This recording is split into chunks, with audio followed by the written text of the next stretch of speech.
మన రమాల కలెక్షన్స్ ఆషాఢం సేల్ అప్ టు 60% ఆఫర్. 2 లక్షల విలువ చేసే సిల్వర్ జ్యువెలరీ కొనుగోలుపై 50,000 విలువ చేసే సిల్వర్ జ్యువెలరీ ఫ్రీ.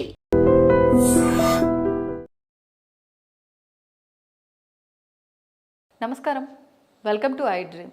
ధర్మ మార్గం విత్ విజిత కార్యక్రమానికి స్వాగతం.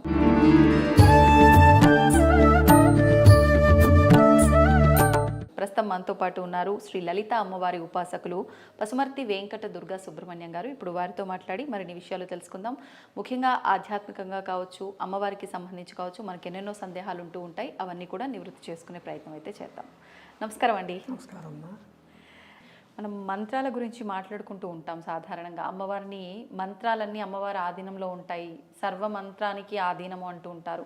అంటే అసలు మంత్రాలు ఎన్నున్నాయో కూడా తెలియదు, సర్వ మంత్రాలు అని మాత్రం పలుకుతున్నాము. మంత్రాలు ఎన్ని ఉన్నాయండి అసలు? సర్వమంత్ర స్వరూపిణి అన్నాం కదా,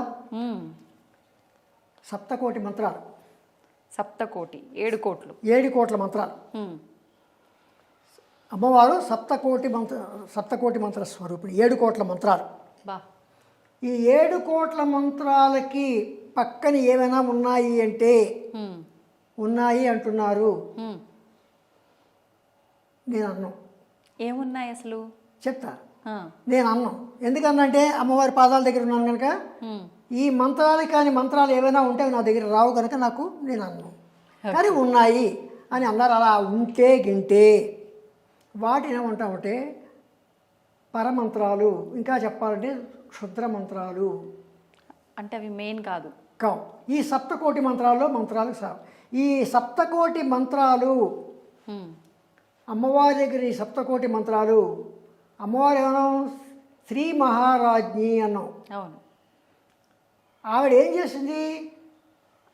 రాజ్యాలన్నీ అందరికీ ఇచ్చేసింది, ఒక్కొక్కరికి ఒక్కొక్క డ్యూటీ ఇచ్చింది. అలాగే ఈ మంత్రాలకు కూడా ఒక డ్యూటీ అమ్మవారు ఇచ్చేసింది. అవును. ఎవరు? ఈ వసిని, కామేశ్వరి, మోదిని, విమల, అరుణ, జయిని, సర్వేశ్వరి, కౌళిని అనే వీళ్ళు వాగ్దేవతలు కదా. అవును. వాగ్దేవతలు అంటే నోటి నుండి పలికే మాటే కదా. కనుక మంత్రాలన్నీ కూడా, ఈ మంత్రాలన్నీ కూడా 8 మందికి ఇచ్చేసింది. ఇవి 8 విభాగాలు. అంటే ఈ 7 కోట్ల మంత్రాలు కూడా ఈ వసిన్యాది వాగ్దేవతలకు ఇచ్చేసి ఏం చెప్పిందంటే, అనుష్ఠాత యొక్క ఎవరైతే అనుష్ఠానం చేస్తారో వారు చేసే అనుష్ఠానానికి అనుగుణంగా వాళ్ళని అనుగ్రహించే బాధ్యత మీదే అని అమ్మవారు 7 కోట్ల మంత్రాలని వాళ్ళకి అప్పగించింది. వాళ్ళే పర్యవేక్షిస్తుంటారు. అందుకే మనం మాట్లాడేటప్పుడు ఏ రకమైన మాటలు దుర్భాషలు రాకూడదు, చెడు అక్షరాలు రాకూడదు. ఎందుకంటే మంత్ర స్వరూపాలు కదా. అందుకే ఏమవుతుంది, మనం ఎప్పుడైతే శుభ్రంగా మాట్లాడతామో మన దగ్గర మన మాటలు అలాగే ఉంటాయి. మనలో కూడా ఆ శక్తులు ఉంటాయి, ఆ దేవతల యొక్క శక్తులు ఉంటాయి. ఆ దేవతల యొక్క మన అనుగ్రహం కూడా మనకు ఉంటుంది.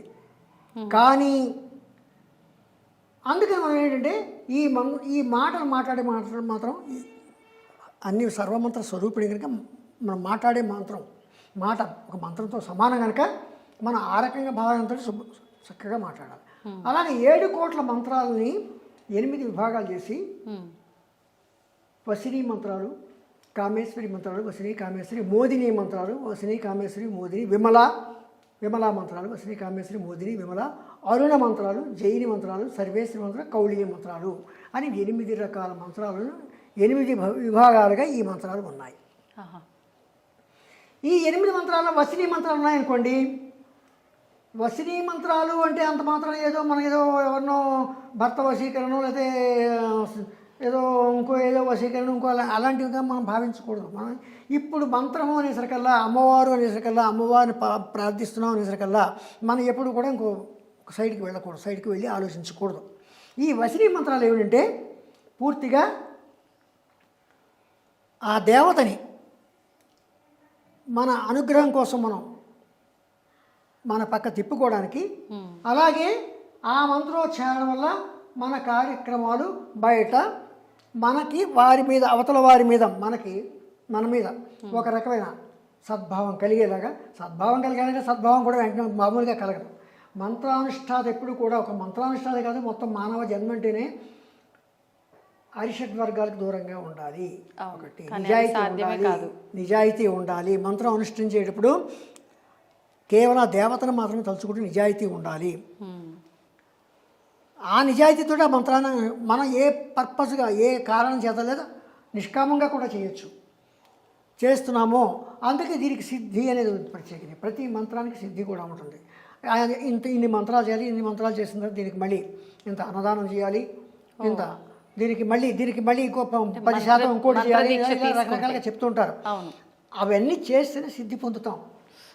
అయితే ఈ చేసినవన్నీ కూడా నిజాయితీగా నిష్టగా రెండో భావన లేకుండా రెండో ఆలోచన లేకుండా మనం మనస్ఫూర్తిగా చేస్తే ఆ మంత్రం మనకి నిశ్చయంగా సిద్ధిస్తుంది. ఆ డిపార్ట్మెంట్కి సంబంధించి వసినీ మంత్రాలు అంటే వసినీ అనే వాగ్దేవత మనకి అనుగ్రహిస్తుంది. అనుగ్రహించి అమ్మవారికి చెప్తుంది. అమ్మవారికి చెప్తే అప్పుడు రాజశ్యామలాదేవి ఒకసారి ఆవిడ తీర్పు చెప్తుంది. అప్పుడు ఆ ప్రకారంగా అది అనుగ్రహం కలుగుతుంది. ఇక్కడ ఇంకోటి ఏంటంటే ఇక్కడ దండిని ఏమిటి నథింగ్ బట్ దండించడం. ఎవరిని దండిస్తుంది? ఎవరైతే మార్గాన్ని విడిచిపెట్టి పంచదశ మాత్రం నాకే ఉంది అనుకోండి, ఉంటే అప్పుడు నేను ఎలా ఉండాలి? చాలా ఎలాగా శమము దమము తితీక్ష అంటే ఎవరికి ఎదురువాడు అపకారం చేసినా మనం అపకారం చేయకూడదు, వాడికి అపకారం చేయకూడదు. శమము దమము మనం ఏదైనా ఎటువంటిది వచ్చినా సరే ఎంతో సహనంతో దాన్ని భరించాలి అని ఈ రకంగా శమము దమము తితీక్ష ఈ 3 గుణాలు మనలో ఉండాలి. నిజాయితీ ఉండాలి. తర్వాతను మనం మాట్లాడే మాట కూడా అవతల వాళ్ళకి ఖచ్చితంగా మనకు మనస్ఫూర్తిగా మనం ఏ పని చేసినా మాట్లాడినా అలా ఆ భావం ఉన్నప్పుడు ఈ మంత్రం ఖచ్చితంగా మనకు సిద్ధిస్తుంది. అంటారు, ఏమండి ఇన్నిసార్లు సిద్ధి మంత్రాలు చేశానండి, శ్రీమాత అని రోజు 11 సార్లు అంటానండి. ఎందుకంటే అమ్మవారు నన్ను అనుగ్రహించు అని అంటారు. అనుగ్రహిస్తుంది ఆవిడ. ఎప్పుడు అనుగ్రహించాలో అప్పుడే అనుగ్రహిస్తుంది. అంతేగాని ఈవేళ అనుగ్రహించమని చెప్పడితే ఈవేళ వెంటనే అనుగ్రహించాలి. అలాగే ఒకరిని మనం ఏదైనా హింసించినా ఏం చేసినా శిక్ష అనేది తొందరగా పడదు. దాని ట్రయల్ అవుతుంది. కోర్టులోనే ట్రయల్స్ అవుతున్నాయి కదా, ట్రయల్స్ అవుతూ ఉంటాయి. ఆ ట్రయల్స్ అవి ఎప్పుడెప్పుడు అని ఆవిడ ఎదురు చూస్తుంటే ఎప్పుడు దండించాలా అని చెప్పి ఆ ట్రయల్స్ కంటిన్యూ అవుతాయి. అది ఎంతకాలం అవుతుందో వాడు చేసిన దాని యొక్క ఆ చెడ్డ పని యొక్క తీవ్రతను బట్టే అది ట్రయల్ కంటిన్యూ అవుతుంది. అప్పుడు వాడికి అంటే కర్మఫలం అనమాట. ఆ కర్మఫలం ఈ జన్మ కాకపోయినా వచ్చే జన్మకైనా వస్తుంది. ఈ జన్మలో కూడా కొన్ని కలుగుతాయి. కానీ ఇవన్నీ మనం తెలియక ఈ మానవ ధర్మం ఏంటంటే అరిషడ్ వర్గాలు లొంగిపోయి. ధన్యవాదాలండి.